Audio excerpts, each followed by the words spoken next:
সবাইকে স্বাগত জানাচ্ছি শেখ আবু জায়েদ আন্তর্জাতিক ক্রিকেট স্টেডিয়াম থেকে। কথা বলতে চাই এশিয়া কাপে বাংলাদেশ দলের সম্ভাবনা নিয়ে, বাংলাদেশ দলের কোথায় ল্যাকিংস আছে সেই বিষয়গুলো নিয়ে। বাংলাদেশ দল এশিয়া কাপে তিনবার ফাইনাল খেলেছে, কিন্তু যেই অধরা স্বপ্ন, যে শিরোপাটার জন্য বাংলাদেশ দলের এই ছুটে চলা, সেটা এখনও পর্যন্ত বাংলাদেশ দল নিজেদের আয়ত্তে আনতে পারেনি। লিটন দাসের নেতৃত্বে যে দলটা এবার খেলতে এসেছে, তারা আসলে কতটুকু এই শিরোপার দাবিদার, সেই বিষয়গুলো একটু জানাতে চাই নতুন করে, নতুনভাবে। সবশেষ তিনটা সিরিজে, টি-20 সিরিজে বাংলাদেশ দল ব্যাক টু ব্যাক জিতেছে। তিনটা সিরিজ জিতেছেন লিটন কুমার দাসের নেতৃত্বে বাংলাদেশ দলের ক্রিকেটাররা। কিন্তু বাংলাদেশ দল কি যথেষ্ট পরিমাণ প্রস্তুতি নিয়ে এসেছে এশিয়া কাপ খেলতে? বাংলাদেশ দলের প্রস্তুতিটা বেশ ভালো হয়েছে, সেটা নিয়ে কোনো শঙ্কা নেই।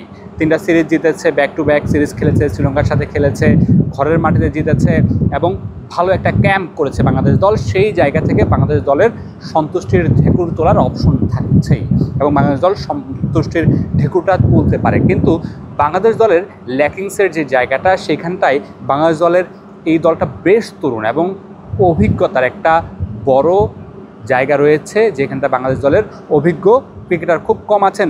একটু যদি আপনি শুনেন যে বাংলাদেশ দলের এই দলটার মধ্যে সবচেয়ে বেশি রান তাসকিন আহমেদের, একটু অবাক হবেন, কিন্তু এটাই সত্য। বাংলাদেশ দলের এই দলটার মধ্যে সবচেয়ে বেশি রান তাসকিন আহমেদের এবং সবচেয়ে বেশি উইকেটও তাসকিন আহমেদের।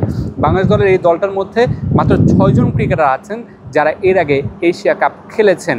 বাংলাদেশ দলের এই ক্রিকেটাররা কিন্তু বেশ ভালোভাবে নিজেদেরকে প্রমাণ করেছেন সবশেষ তিনটা সিরিজে। আমি যদি একটু পজিশন ওয়াইজ বলি, ওপেনিংয়ে তানজিদ তামিম এবং পারভেজ হোসেন ইমন দারুণ ফর্মে আছেন। প্রতিদিনই কেউ না কেউ জ্বলে উঠছেন, একজন খারাপ করলে আরেকজন কিন্তু সেই জায়গাটা পূরণ করছেন। এর আগে আমরা যতগুলো এশিয়া কাপে এসেছিলাম, সেই জায়গাটা আমরা দেখেছিলাম যে ওপেনিংয়ে বাংলাদেশ দল বড় একটা খালি স্থান, শূন্যস্থান নিয়ে আসে। সেখানে বাংলাদেশের ওপেনিং পার্টনারশিপটা কখনোই ভালো ছিল না। সেখানে আমরা ব্যাকআপ ওপেনারের চিন্তা করতাম বা অন্য কাউকে মেকশিফট ওপেনার হিসেবে খেলানোর চেষ্টা করতাম। সেই জায়গায় বাংলাদেশ দল এবার একটা ভালো ওপেনিং পেয়ার নিয়ে আসছে এবং এর পরের দিকে যে ব্যাটসম্যানরা আছে তারাও কিন্তু স্ব জায়গায় নিজেদেরকে প্রমাণ করেছেন এবং একজনের পরে একজন কিন্তু ব্যাকআপ হিসেবে বেশ ভালো আছেন। দলের সাথে সোহানের অন্তর্ভুক্তির কথা বলতে পারেন। আপনার যদি তাওহিদ, হৃদয় বা উপরের দিকে কেউ খারাপ করেন, সোহান কিংবা সাইফ হাসানরা কিন্তু সেই ব্যাকআপটা পূরণ করতে পারবেন। এবং বোলিং ডিপার্টমেন্টেও বাংলাদেশ দল বেশ ভালো করছে লম্বা সময় ধরে।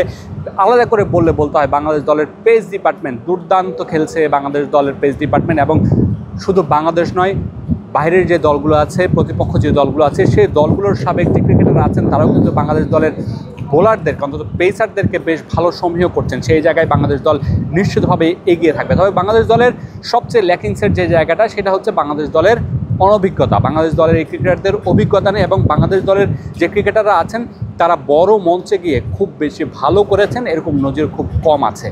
বড় মঞ্চে, বড় জায়গায় বড় দায়িত্ব নেওয়াটা হচ্ছে বড় মঞ্চে ট্রফি জেতার মূল অস্ত্র। সেই জায়গায় বাংলাদেশ দলের যে পারফর্মাররা আছেন, যারা রেগুলার পারফর্ম করে আসছেন, সবশেষ তিনটা সিরিজে ভালো করেছেন, সেই ক্রিকেটাররা যদি জ্বলে উঠতে পারেন, নিজেরা যদি জ্বলে উঠতে পারেন, সেই জায়গায় বাংলাদেশ দলের ভালো একটা সম্ভাবনা আছে এবারের ট্রফিটা ঘরে নিয়ে ফেরার, যেটা এর আগে বাংলাদেশ দল কখনোই পারেনি। তবে বাংলাদেশ দলের এবার আলাদা করে চোখ থাকবে পারভেজ হোসেন ইমনের দিকে, কারণ তিনি যে দুর্দান্তভাবে খেলছেন, তার স্ট্রাইক রোটের, তার হাতের শটের যে সম্ভাবনা, সব কিছু মিলে। এবং আলাদা করে বলে পারভেজ হোসেন ইমনের দিকে আলাদা করে নজর থাকবে। বোলিংয়ে তাসকিন নিশ্চয়ই সামনে থেকে লিড দেবেন। মুস্তাফিজ অভিজ্ঞ বোলার, তিনি কিন্তু বাংলাদেশ দলকে এবার বেশ ভালো একটা সুযোগ বাংলাদেশের দায়িত্ব নেওয়ার মুস্তাফিজের সামনে, সেই দায়িত্বটা নিশ্চয়ই মুস্তাফিজ নেবেন। এবং এই জায়গাগুলো এবং মিডল অর্ডারে জাকির হাসান, জাকির আলী এবং সোহানরা, তাওহিদরা যখন দায়িত্বটা নিতে পারবেন, বাংলাদেশ দল নিশ্চয়ই অভিজ্ঞতা অনভিজ্ঞতা থেকে বেরিয়ে এসে নিজেদের সেরা খেলাটা খেলবেন এবং বাংলাদেশ দল ভালো একটা স্মৃতি নিয়ে নিশ্চয়ই এই সংযুক্ত আরব আমিরাত ছাড়বেন। সেই প্রত্যাশা বাংলাদেশ ক্রিকেট দলের যে সমর্থকরা আছেন তারা করেন এবং তারা সেই স্বপ্নটা দেখেন একটা সোনালী ট্রফি নিয়ে লিটন কুমার দাসরা বাংলাদেশে ফিরবেন এবং তাদের জন্য নিশ্চয়ই একটা খোলা ছাদ সেদিন থাকবে। দর্শকরা সেই খোলা ছাদের পাশে ফুল ছিটাবেন, সেই লিটনদেরকে ফুলের মালা দিয়ে বরণ করে নেবেন। বাংলাদেশ ক্রিকেটের নামে স্লোগান হবে ঢাকার রাস্তায়। সেই স্বপ্নটা নিশ্চয়ই বাংলাদেশ ক্রিকেট দলের সমর্থকরা দেখেন, একটা বড় ট্রফি, একটা বড় সোনালী ট্রফি জয়ের স্বপ্ন। সেই স্বপ্ন নিয়েই নিশ্চয়ই আপনাদেরকে আরও বিস্তারিত আপনাদেরকে জানাতে থাকবো। আবুধাবি থেকে আপনাদের সাথে এতক্ষণ ছিলাম মামুনুর রশিদ।